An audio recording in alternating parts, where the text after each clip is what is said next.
The Golden Age of Islam saw countless women who contributed to science, politics, education, and more.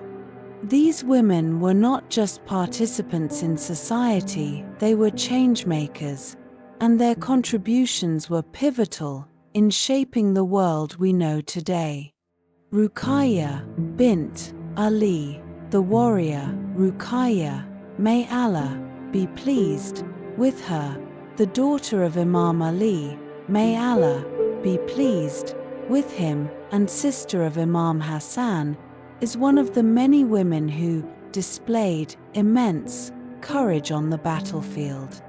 She was known for her bravery and resilience, and she played a key role in the Battle of Karbala. Ruqayah supported the cause of her brother, Imam Hussein, and her courage remains an enduring symbol of sacrifice and strength.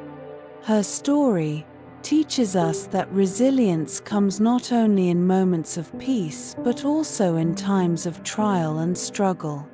She, like many other women, exemplified the courage to stand for justice, even in the face of oppression.